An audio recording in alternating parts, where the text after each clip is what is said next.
गीता में 18 अध्याय और 700 श्लोक है जो सभी महत्वपूर्ण है। श्री कृष्ण ने गीता में आत्मा, परमात्मा, भक्ति, कर्म आदि का वर्णन किया है। गीता से हमें आदर्श और सुखी जीवन जीने का ज्ञान मिलता है। गीता में भगवान श्री कृष्ण कहते हैं कि जिस मनुष्य ने कभी विपत्ति नहीं देखी उसे अपनी ताकत का एहसास कभी नहीं होता। विपत्तियां हर मनुष्य को अंदर से मजबूत बनाती है।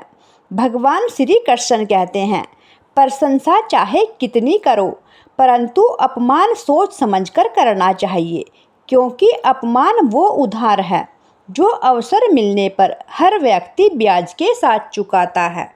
गीता में लिखा है कि जिस इंसान की सोच और नीयत अच्छी होती है, भगवान खुद उसकी मदद करने के लिए किसी न किसी रूप में जरूर आते हैं।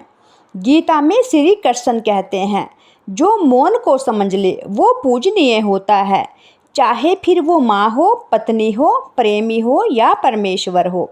श्री कृष्ण का कहना है कि मनुष्य को अपने कर्मों के संभावित परिणामों से प्राप्त होने वाली जय या पराजय, सुख या दुख, लाभ या हानि के बारे में सोचकर चिंता से ग्रसित नहीं होना चाहिए। श्री कृष्ण कहते हैं कि अहंकार ही मनुष्य का विनाश करता है। अहंकार में आकर व्यक्ति अक्सर गलत कार्य कर बैठता है, जिसके परिणाम उसे आगे चलकर भुगतने पड़ते हैं।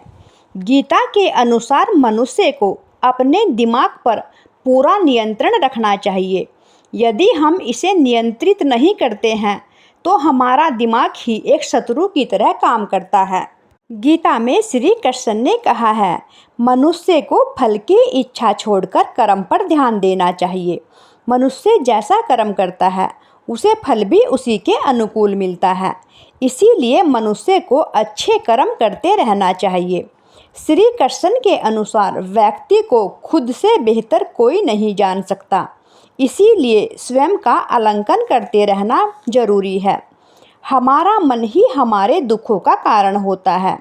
ऐसे में श्री कृष्ण ने गीता में कहा है, जिस व्यक्ति ने अपने मन पर काबू पा लिया है वह मन में पैदा होने वाली बेकार की चिंताओं और इच्छाओं से दूर रहता है। साथ ही ऐसा व्यक्ति अपने लक्ष्य को भी आसानी से प्राप्त कर लेता है।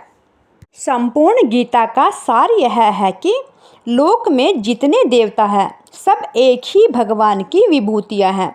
मनुष्य के समस्त गुण और अवगुण भगवान की शक्ति के ही रूप है। दोस्तों, अगर जानकारी अच्छी लगी है तो चैनल को सब्सक्राइब करना, लाइक करना और कमेंट्स करके बताना आपको ये जानकारी कैसी लगी। धन्यवाद।